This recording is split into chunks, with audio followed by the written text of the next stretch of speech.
Okay, everybody, we're going to get started now. Thank you for coming to the webinar. This is the Oregon Farm to School Procurement Grant webinar geared mostly towards the National School Lunch Program. Although anybody can watch it, we're going to have another one this afternoon for the Child and Adult Care Food Program later this afternoon. It's the same content, but the questions probably will be at a different level for that one. That's why we're having two different ones, but you're welcome to show up at either one. And yeah, so go ahead, next slide.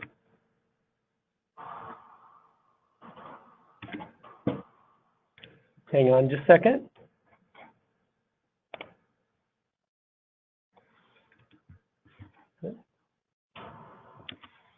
Hang on. We're trying to figure out some things on our computer here. Okay. All right. So on the line today, that's me up at the top on the magazine. And so my name is Rick Sherman. I'm the Farm to School Coordinator for Oregon Department of Ed. And manning the controls is Amy Jean Williams on the album cover there. And also helping us is Dusty Kerr with the Child and Adult Care Food Program, and making sure we get everything right. This is going to be recorded, and if you want to ask questions, you can type them in the chat box. That's how we're going to be looking at them today. Also, if you're shy, you can just send me an email at rick.sherman@state.or.us, and I can get to your questions that way too. We're going to record this and put it up on the website when we're done with it. Okay, so the purpose of today's webinar is for the procurement grant available to all Oregon school districts and sponsors of Child and Adult Care Food Program or Summer Food Service Program. If you're here to see about the education grant, that's going to happen tomorrow. You could go back to the grant webpage and look at the timeline for that if you're looking for that too. Next slide. All materials can be found on our website. That's our address right there. If you go, that's a shortener, but if you go bit.ly/ORF2S, Oregon Farm to School, you will get there. And that is our grant website. Next slide. So when you get to our website, this is what it's going to look like. The Oregon Farm to School grant is up at the top there where the big yellow arrow is looking at. It is highlighted, so you click on that link and you'll get there. Next slide. So keep checking the website for updates as things change. And then there's a Join Us link on the grant webpage. And you could use that. That's actually a requirement if you're going to participate in any of our grants to join the Farm to School listserv. So when there's a change in there, we send out a blast on that listserv, and that's how everybody is going to be notified of that. So okay, next slide.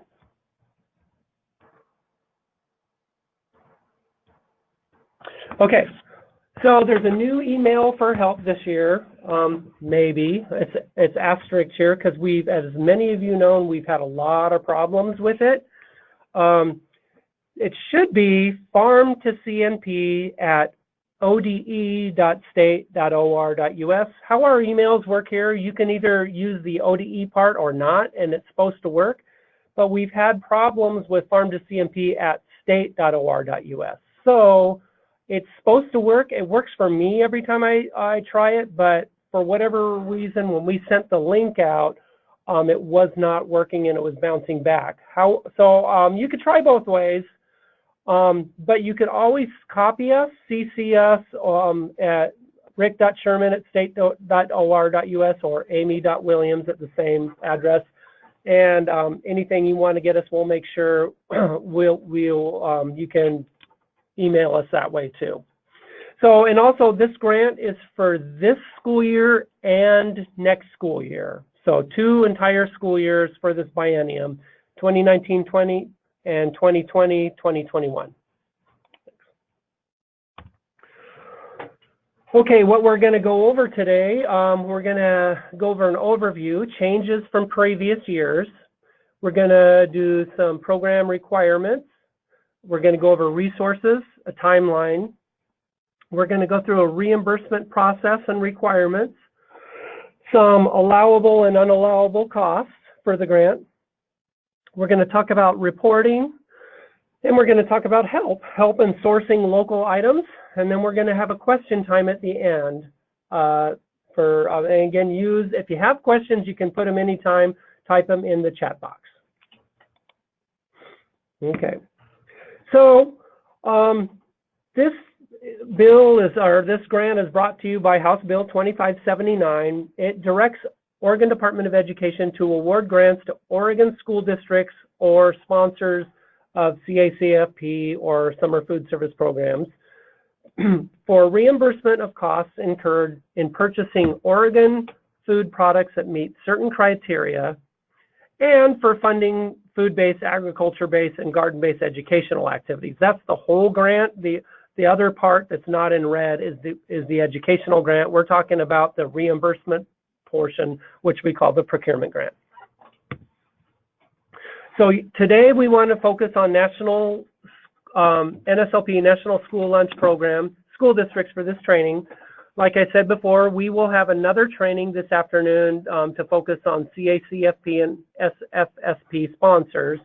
Again, the same content, but we should have more specific question and answer time. So this grant, we have $15 million for this grant allocated. Approximately 11 million of this is for this procurement grant. So it's quite a bit more than we had last time. Last time we had $4.5 million, and about three and a half was for the procurement grant. So we've almost tripled that for the procurement grant here. So we have a lot more money to deal with. We automatically opt in everyone. I've gotten a lot of questions about that, and some people are like, hey, wait a second, I didn't opt into anything. How dare you? Whatever. It was just very clear as we did this in the summer. We have almost 400 sponsors now, and it was just impossible to reach out to everyone and try to get them all to opt in. It's easier to opt in everyone, and then you can always opt out later, but it's just far easier this way. So I apologize for that, but I've been telling everybody to watch the webinars at least, and you could see what it's like today. So, and then the calculation of how we gave you your award was we calculated all the meals from last year that you all served instead of just lunches. We used to do just lunches, but now we calculated everybody lunches, breakfast, and snacks, but it's at that formula that we show here. We do breakfast at 2 breakfasts for 1 meal, 4 snacks equals 1 meal, 1 lunch equals 1 meal. So we did that formula to determine everybody's award. We got a bunch of money. We divided it in that formula to get everybody's award. It worked out to about 5 cents or a nickel for each meal that you guys served, and then gave you that. And in most cases, it was more than folks got last year, but we bumped up everybody to make sure they at least got, there was a few districts that went down for some reason, but we at least gave them what they have last year. But there's more money available too, so we'll get into that later. So, like I said, yes, there is more money available later. There's additional funds available in the form of a competitive procurement grant. So this one is not competitive, what you're doing now. We give everybody, we opted everybody in. We gave everybody about $5 million total. And then, so there's additional funds later. I'll talk about that process later. And the money that you have now, you can use a 20% of the funds for any items that aren't food related. So labor, like if you need to have more labor to process raw fruits and vegetables, to slice, you can use some small equipment like Robocoos or mandolins to help chop up carrots or whatever, something that's a small equipment. Delivery, mileage to pick up some food. So all those things, up to 20% of your award you could do, you can use that.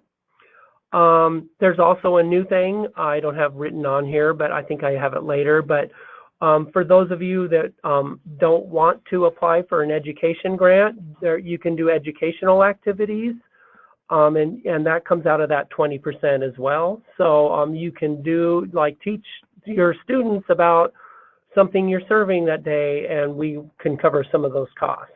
More on that later. And then in addition, that's new this year, we're opening this up to child and adult care food program and summer food service program sponsors. So who can participate in this? Any Oregon School Food Authority can participate in the national, that participates in the National School Lunch Program. And again, people in the CACFP, any operation that works with Oregon Department of Ed Child Nutrition Programs and serves meals. Charter schools can, if they participate in National School Lunch Program.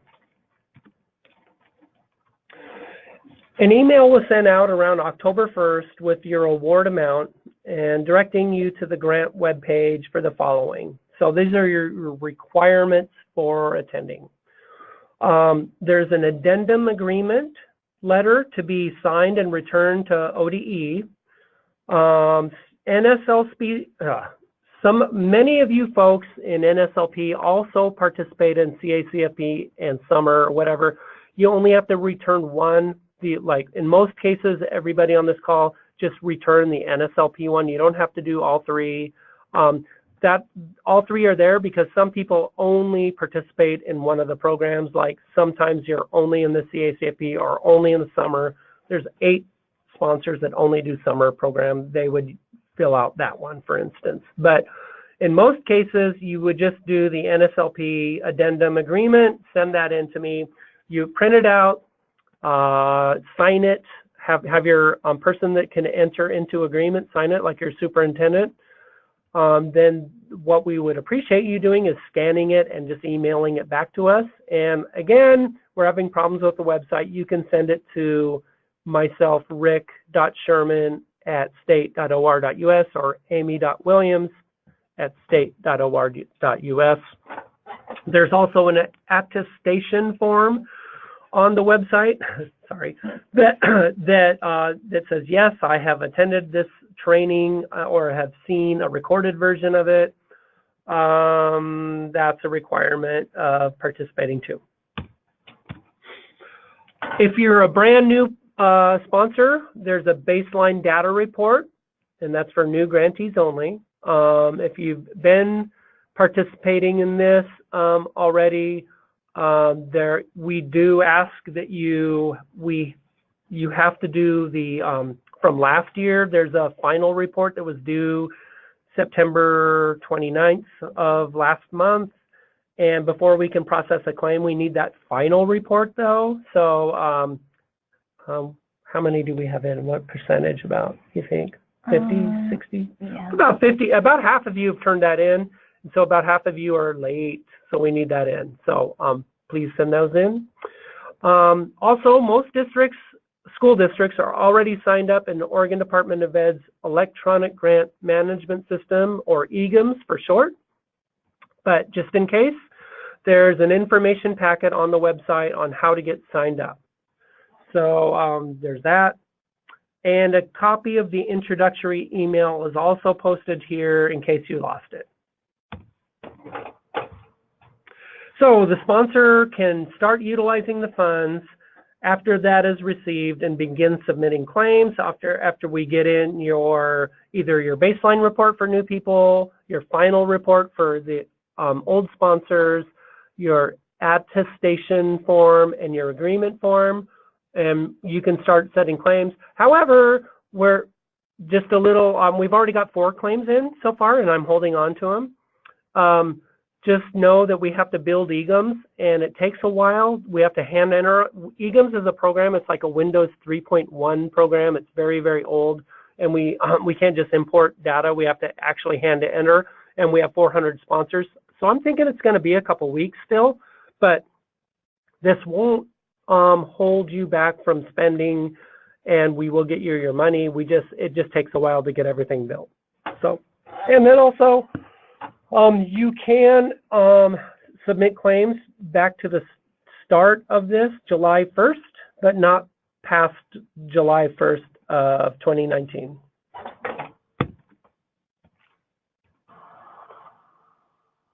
Okay. All right, so our timeline, we have a timeline that's posted on the website, and it lists right now, we have the webinar going on as we speak. And this afternoon, we have another webinar for our CACFP and Summer Food Service Program. This afternoon also, or soon after. It's usually pretty soon, an hour after we're done here, I'm able to post upload this webinar to YouTube and post a link on our website, but we'll get it on there as soon as we can. Next October of next year, we will have a baseline report due. That's for everybody. No, I'm sorry. Sorry about that. I was looking at the progress report. So October 30th in one month, the baseline report is due for first-time grantees only. So that's when it's due. Okay, is October 30th. And then next year at this time, we will have our progress report due. So everybody, the new people as well as the people that have been in this, we have a progress report to fill out. Pretty simple. June 30, 2021, that's almost 2 years from now. That's all the funds have to be spent by June 30th, 2021, and all products must be received. And then all funds must be processed in EGMs by July 31st, and then the funds go away after this date. So we won't wait, and I'll talk about this more later, but we won't wait until July 31st to do this. If you haven't spent your funds, we will take money back, and I'll talk about that process later, but anyway. And then September 30th, 2021, the final report is due for this. Okay, resources. On the grant webpage, there's a small resource section. We have the new reimbursement worksheet claim form that is on there. For those of you who participated last year, please note that we have a new form this year. It's almost identical. We just added 2 columns to it. So please use the new form, please. Or Amy will be grumpy at you because she's going to be the one that's entering the claims this year. So we'll have copies of the progress and final reports, but later when it comes closer, they're not there yet. But we will have copies of the reports you can print out so you can complete them a lot easier during the life of the grant, but they will be posted there. So the reimbursement process, here's what you need to do. So retain your invoices and don't send them to me, please. Can you imagine 400 people sending me all their invoices? Oh my gosh. So I would make a copy of your invoice, and then hopefully the vendor, it's getting better all the time, they list the food as Oregon, but on your copy, if they don't list it that way, you can highlight it or circle it. Highlight the item on the copy. Okay, next slide.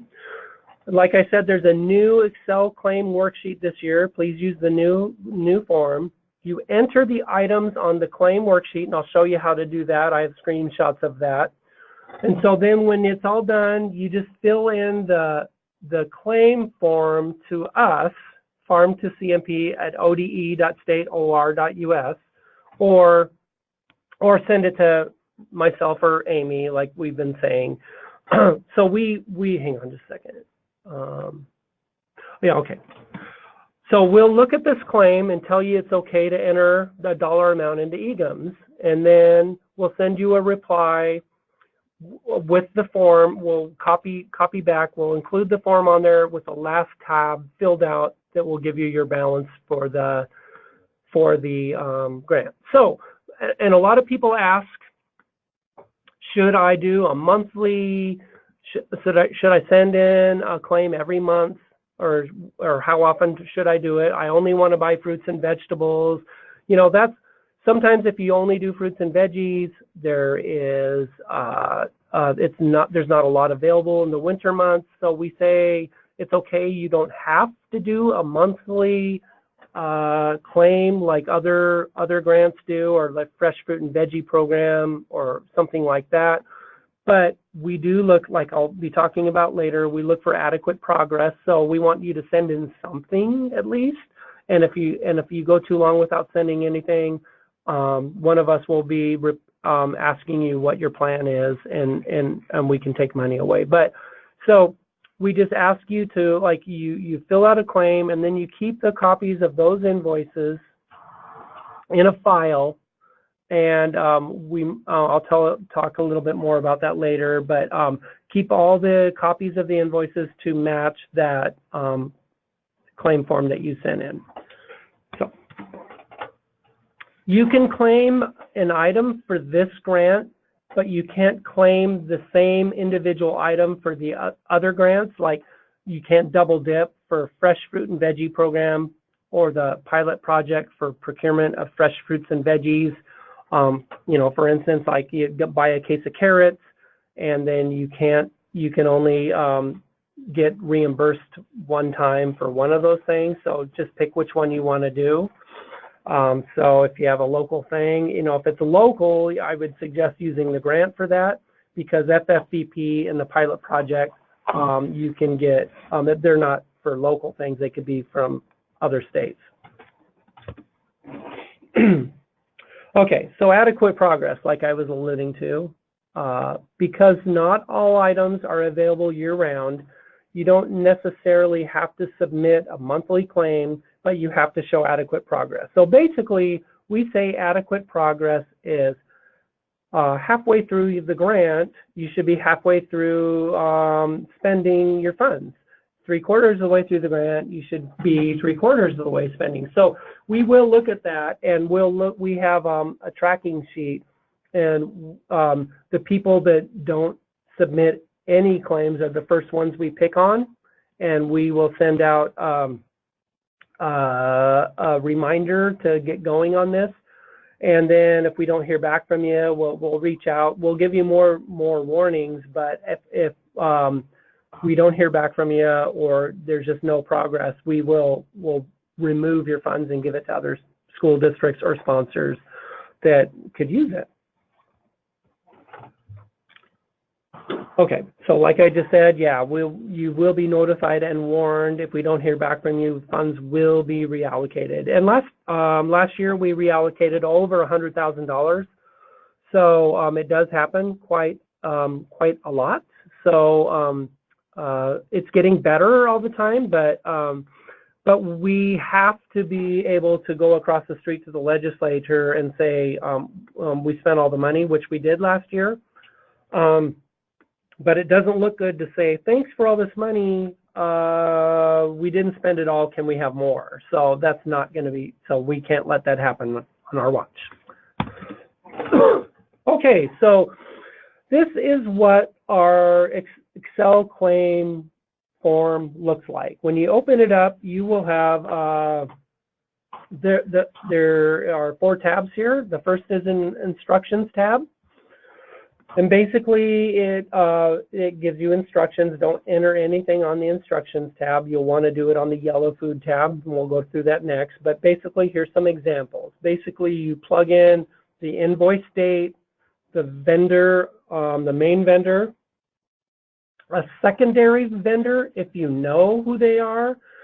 Like a lot of time, you might get something through Cisco, and it might list something from like Johnson Farms, apples, Fuji, you know, so that would help us out a lot. We need to know where the farmers are. So if you don't know, you can leave it blank. That's fine. And if you see here, it helps us out a lot because I take all of this data and I put it on a master sheet and I sort it. And at the end of the year, we'll move things around a lot, but it helps us out for those of you to put apples, Fuji. Don't put punctuation, please, like commas. But if you say Fuji apples, it'll be under F, and then we have apples under A too. We'd like everybody to do it this way: apples, Fuji, and then that would be really great. Like I said, it takes us a couple weeks at the end. If you don't, it's not a huge deal, but it helps us out a lot.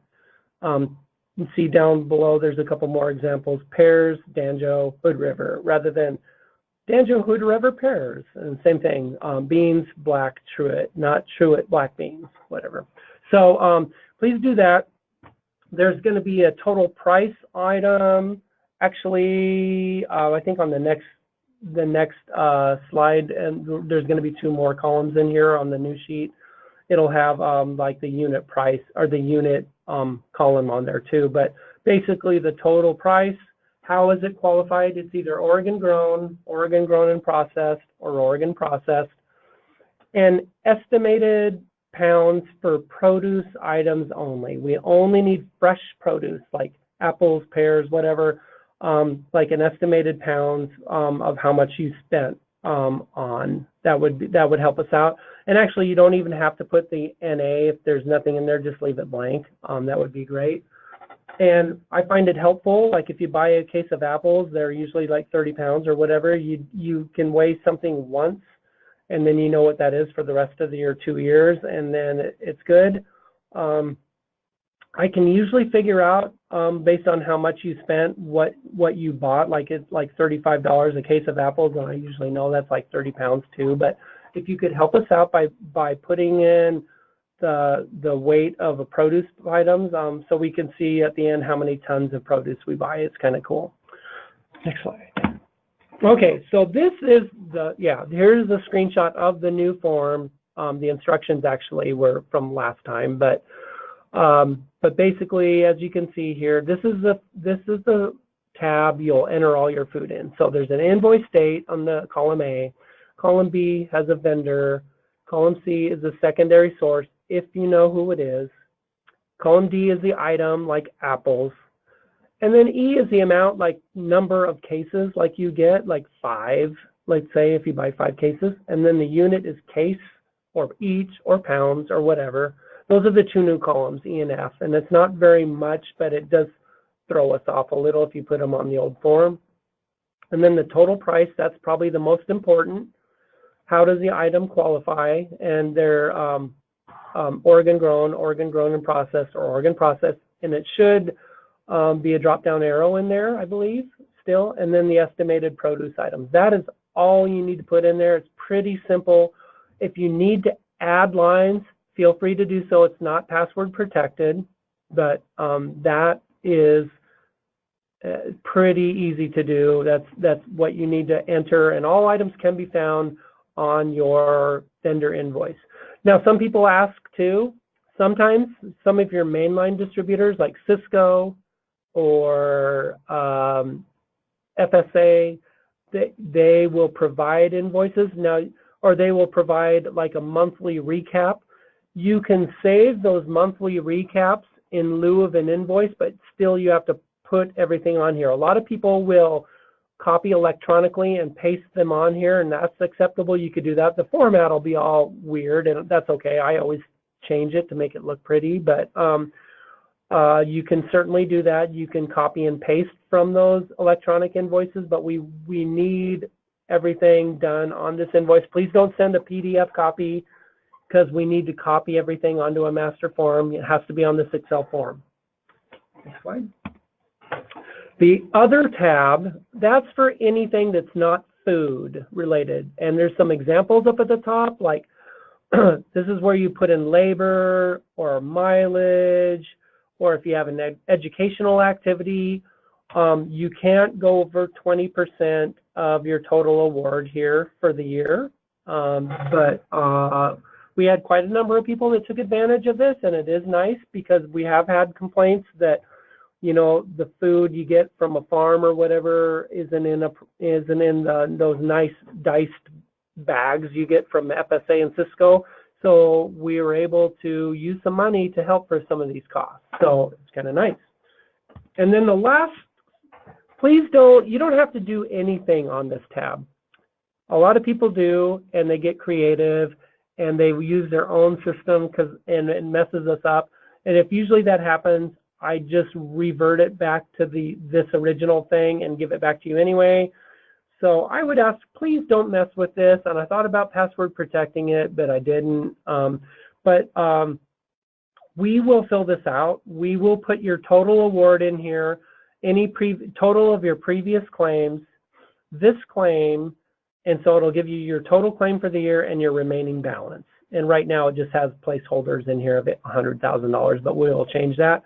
And it should, like when we open it up, it will automatically populate from your food tab, your other tab, and your also your school district name and everything from your food tab. So you don't have to do anything with this, but we will make sure it's correct. And when we send this file back to you, we will it will be your balance will be here. So everything is really cool. Oh, can you back up a couple more? There. Also, one more thing. If you look down on there's a box. It says on the yellow tab below, enter items like this, and number 2 there, it says also name your file like this. And I just put Lebanon as an example. This helps. This is how we number this because we put these all in a file and they go in order. They're in order of claims received, not by the month. So if you send your first file to this, you would say 1_Lebanon and then the month and the year you send it to me. And if you send another one in September, it could be 2_Lebanon September 2015 or whatever, or like we have this other one, 2_Lebanon October 2015. So if you send it to us in another format, we will use this format and send it back to you just so you know, but that helps us out and it keeps everything nice and orderly. Otherwise, it looks really weird and it's hard to find because these numbers match more or less on our tracking sheet too, so we can find the claims really easily. Let's go back. Okay. All right.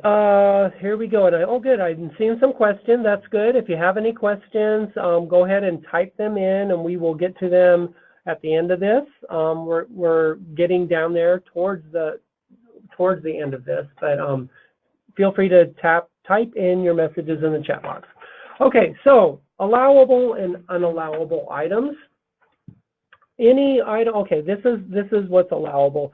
Produce, which is grown, raised, or caught in the state of Oregon, produced, okay, or processed in Oregon, or grown and processed in Oregon. So any fruit or vegetable that's grown in Oregon, fish that's raised or caught in Oregon, beef that's raised in Oregon, items that are processed here like cheese, dairy items, things like that, processed in Oregon, meat that is raised outside of Oregon but actually processed here, canned goods that are processed here. So that's what it means. So just a little more in detail what I was saying here. So produced, grown, raised, or caught in the state of Oregon. So any Oregon grown fruits and vegetables, whole fruits and veggies like apples, pears, etc., lettuce, whatever. Oregon raised meat, Oregon caught seafood, grains grown in Oregon. We have a quinoa farm in Oregon, in Salem, let's say. If you know of some items that are actually grown here. Processed in Oregon, items grown, caught, or raised outside of Oregon but processed here. And this is like the bonus thing, is what we really like to see. Items grown, raised in Oregon and processed here are obviously that both of those things together are really awesome, and so they're both allowed. So unallowable items. The intent is not to supplant purchases. So basically, some items are exclusively local and already on the tray. We don't want to reimburse those items. Those items, typically, we don't hurt the industry by not reimbursing for them because they're going to be on the tray anyway. We just don't want to use the grant dollars to reimburse these low-hanging fruit, pardon the pun, and we want, local items can be more expensive, so we would rather have the grant funds go to things that normally aren't on the tray. So these items are specifically, we made rules about these over the years. So milk in half pints or bulk milk for drinking, because more and more people are going to the dispensers, so milk in half pints or bulk milk for drinking. So if you have milk for cooking, that's allowable, but most people, the half pints, we don't allow those. Bread, buns, and rolls for bakery items. Fruits or veggies grown outside of Oregon, but only minimally processed here, so cut or chopped. Fully processed is okay, but that's items like a lot of Californian vegetables that are brought up here, and then some company just simply chops them. That was being really, really abused, and so we put the stop on that. So fruits and veggies grown outside of Oregon, but only minimally processed here. And then oil, pan spray, butter, margarine, and salad dressings. That's our list of unallowed products. Okay, and so there's a review process I told you about. Everybody does, when they submit one of the claims, we randomly select people. We don't associate our review with other CNP reviews, so sorry about that if you get double hit with one. But basically, we notify selected sponsors by the end of October. Reminder, Amy, that we're going to do that at random. We'll pick a certain percentage. We'll literally pull them out of a hat, which is what we did last time, and we'll tell you you're going to get one. We will select one of the claims that you turn in this year. So we ask you to copy, like we tell you to have copies of those invoices, and this is where it'll be handy for you. We just grab that file of that claim that you did, and you can either scan them and email them to us, or most people just make copies and mail them into us. Oh yeah, thank you. And so you can send them to, and we said farmtocmp@state.or.us, but remember, I think it works better if it's farmtocmp@ode.state.or.us, or you can send them to amy.williams@state.or.us, and that'll be great too. Or you can snail mail them to us, like put them in an envelope and mail them to us, or drop them by our office or whatever. Lots of people do that stuff too. That is fine. So we will do desk audit and then tell you the results. And if you're over or under, we usually make it up right in the life of the grant. So if you're under or over, we could just adjust accordingly in the grant. So it's not like we just take some of your allotment away or add to. Help in getting items. We get a lot of questions about this, especially for people out in the rural areas, out in the outlying areas of Oregon. So one of the things you could do is call the distributor you already use, like a Cisco, FSA, McDonald's Wholesale, Emerald Produce, Duck Delivery, whatever, and ask them. And these guys, we've been doing this now for almost 8 years, and so a lot of them are pretty used to this. You have to use some caution because I get a lot of weird things on their local reports that are like bananas and oranges that aren't grown here, but they might use a packing house that has a local zip code, and so they think they're local, but we're pretty good at finding all that stuff. So, but anyway, call them anyway. Good luck with that. They might be able to help you. It's getting better all the time, like I said. Local nonprofits have been able to help. If you're in the area, we have regional procurement hubs, and on our on our Farm to School website, we have a procurement hub link, and you can look at the different hubs in the different areas, and a lot of the procurement hubs are able to help you find local food. And so there's some out in remote areas that are well suited to help there too. So that would be one of the first things I would look is go to the hub page on our Farm to School website and look at the different hubs and see if you live in one of those areas. If you don't, the Oregon Farm to School and School Garden Network could help. Yeah. So you could do there. There's also, we have a Farm to School portal, which the link is right there. If you just did a Google search for Oregon Farm to School portal, or if you go to the Harvest for Schools webpage, if you know where that is, there's a portal link there. And it has tons of local items, and there's more items that are going to be on this portal all the time. So there's options there to help you find local things. So I would really try the portal. And here's a screenshot of the portal. Isn't it pretty? Okay, so that is what the portal looks like. You can see there's so many items on there. You click on one, and like there's a screenshot of the apples section for at the time. Oh, I took the screenshot. There were 6 farmers that are there. You click on one of those, and it gives you details on how they distribute their items. So it's not like you can't order items there, but it'll tell you how to order them. So it's still in development, but it's a very good system.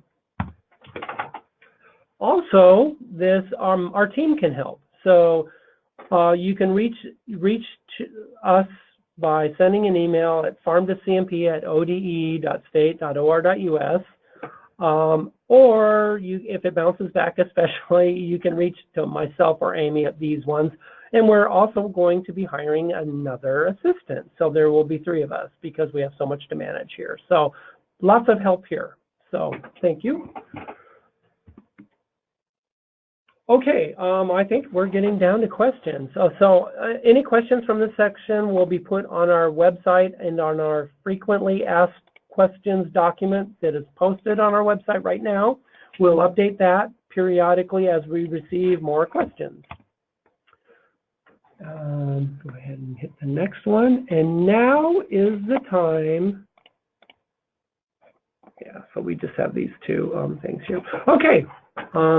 Hang on just a second.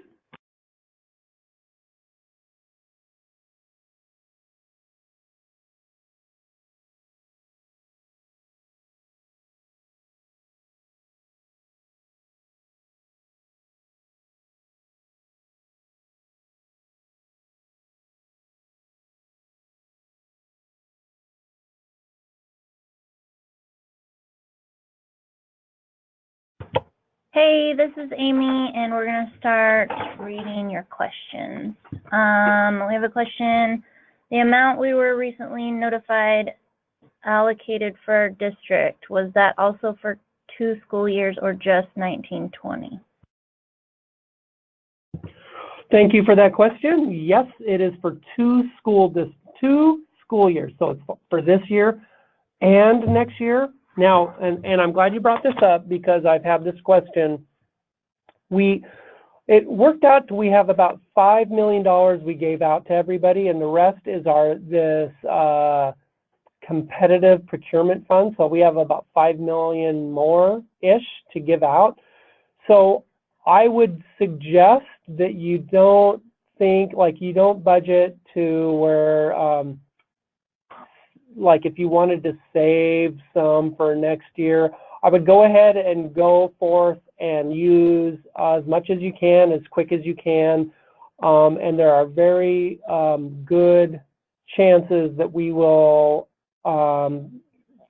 give you more money. Now we have to still figure out, we're figuring out how to have a criteria to give those money, but one of the criteria we were talking about was for people that have shown good progress, that are spending all their money, that's like top on the list.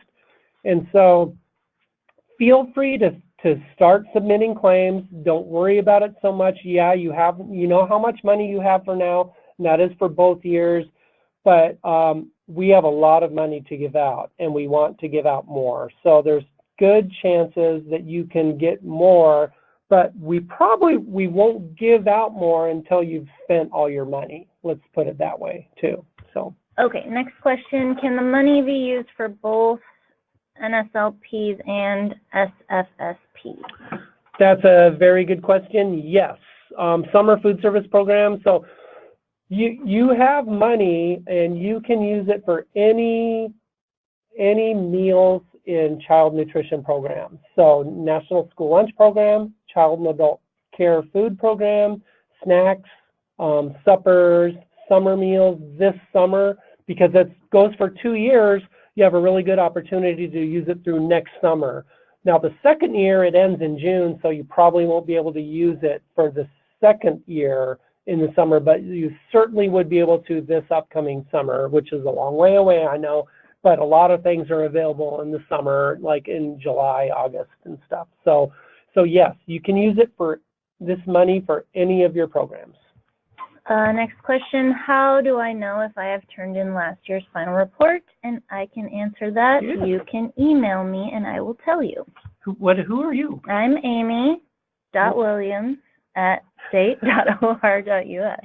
Yeah, because we might not know who you are. Okay.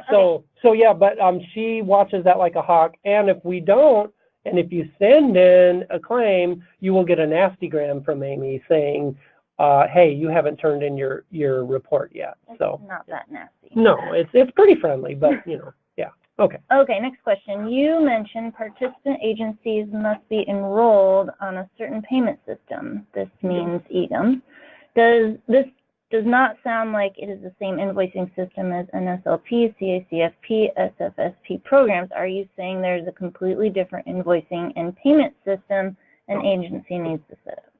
Okay, so invoicing is a little, okay, we might be talking a couple different things, but basically here's how it goes. And you can refer back and rewind this a little bit more when you're watching the recorded version, but you pay for your food items like you normally do.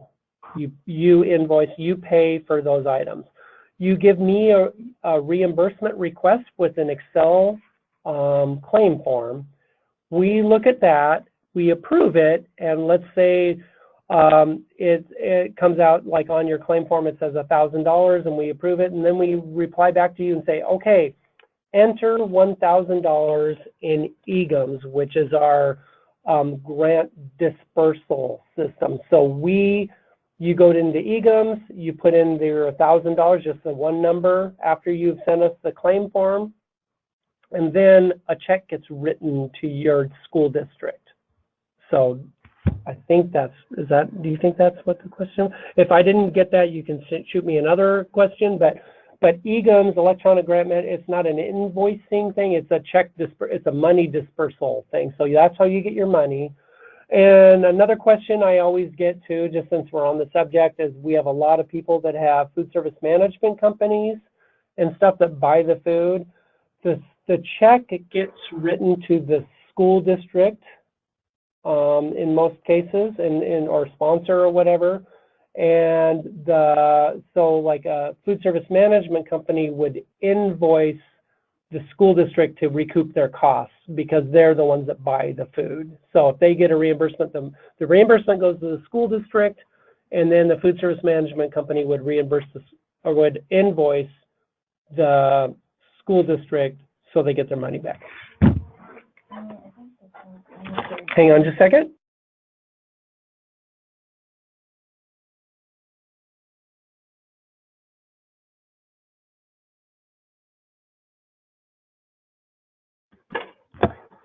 Okay, next question is, when will the program reporting template be ready?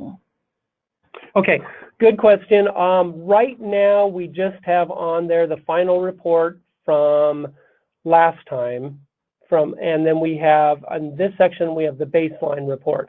So pretty soon, within the next couple weeks, we will print out and put on the website what the progress report will look like. So you could print that out. We don't have it on there right this second, but we just needed to get everything out and going now. But yeah, you need to print that out so you can, like, next fall when this is due, you know, you don't want to be thinking about collecting your data in September. You should be doing it during the school year.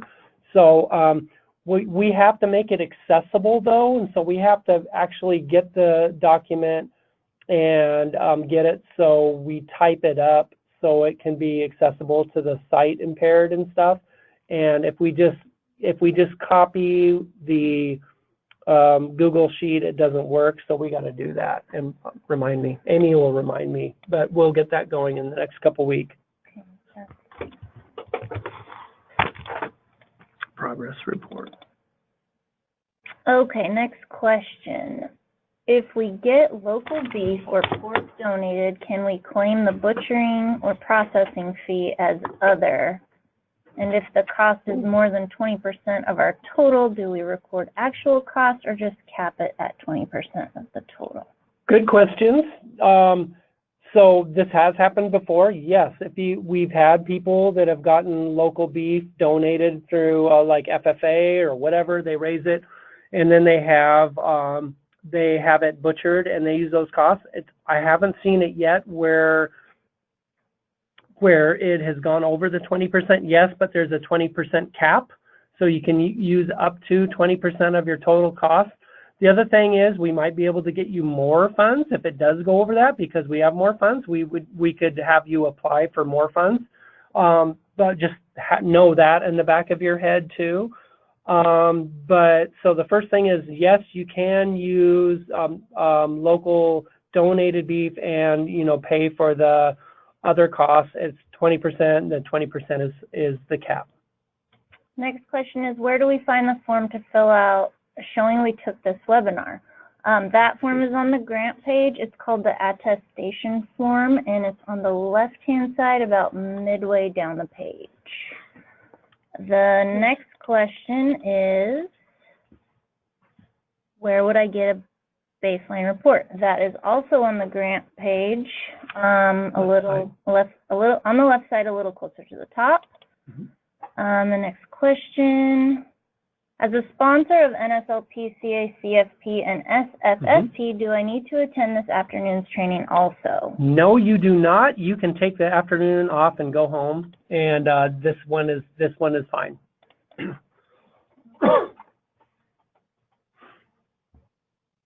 That one's been answered.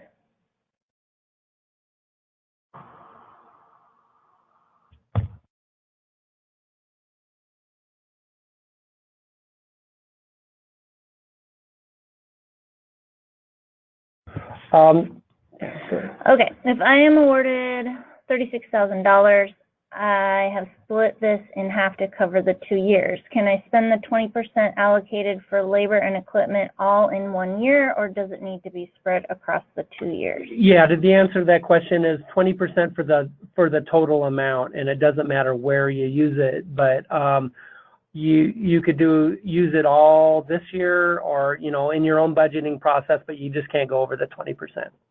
Next question is, I have an apple farmer that is local that is going to press his apples for cider to serve warm for a breakfast program. Can I claim the cider under this grant? Yes, that you could. And I'm just going to assume you just normally use your own, you know, all the rules still apply for you in terms of food safety and stuff. So hopefully that guy, you know, just like all the other food you buy for your National School Lunch Program, hopefully it's safe and everything, and that's a processed item, so I don't know if he's inspected for that. I'm just kind of thinking outside of the box here, but yes, you certainly can. That's both grown in Oregon and processed in Oregon, so that would count.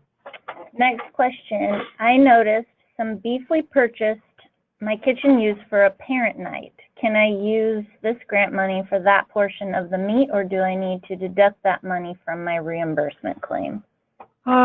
This money is intended to be used for student meals.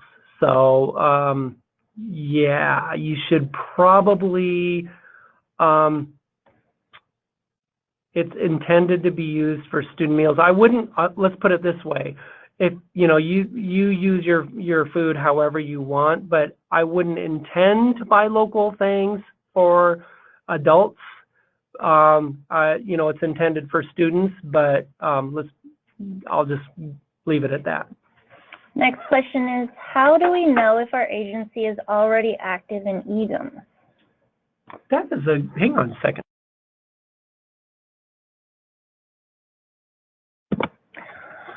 Go ahead and email Rick or myself, Amy, and we will look in EGMS and let you know.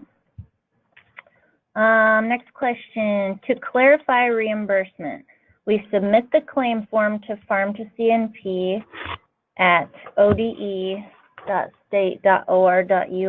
and once we get a confirmation, then we enter the claim into EGMS. Yes, that is correct. Next question, can the 20% be used toward field trips to the local farms providing produce? Yeah, that would be part of the 20%. That would be part of the educational things. It's mostly designed for those school districts that aren't successful in getting the education grant, but if there's no rules that say that you can't do that, because that process hasn't started yet, really, too. So, but yes, you can use those as part of your 20%. The next question is regarding working with FMSC, Food Management Company. Food Service Management Company, yeah. Local produce is often more expensive than the produce they can buy through large chain distribution channels. Can the district purchase the local food using Farm to School grant funds and then invoice the Food Service Management Company for the cost equal to what they would have had to pay through the commercial distribution channels for equivalent food items? Yeah, that I've gotten that question before from Chris. Thank you very much. I would need to talk to you some more on that individually, I think. But typically the case is whoever buys the food has a usually in the case, like the Food Service Management Company buys the food, and so the school district gets reimbursed, and then the Food Service Management Company would invoice the school district to get that money back. I don't understand about the difference and things like that, so Chris, I might have to talk to you some more about that. Can you please review the 20% other cost usage options? What kind of things can we use the 20%? Okay, again, this is like things typically people use if they buy the fruits and veggies or whatever products, beef or whatever. When you buy a normal case of hamburger, let's say, there's already stuff built into that case of hamburger patties, like there's labor, there's already transportation, somebody packed it, somebody shipped it.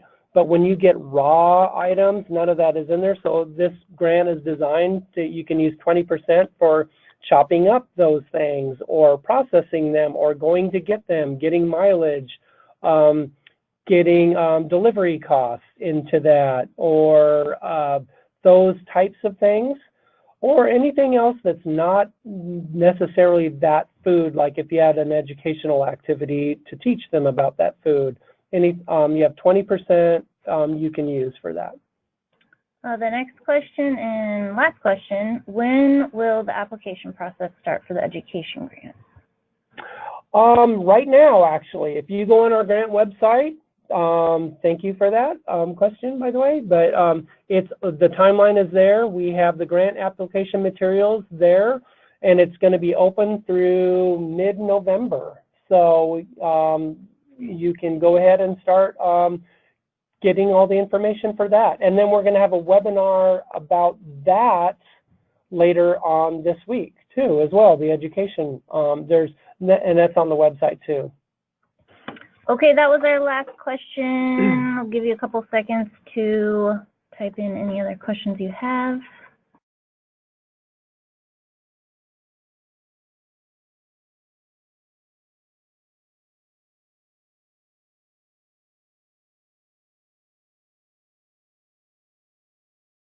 That's good. Okay, if you have any other questions, please feel free to email Rick or myself, and we will respond to those. It's 11 o'clock, so we're going to wrap it up. Thanks, everybody, for attending.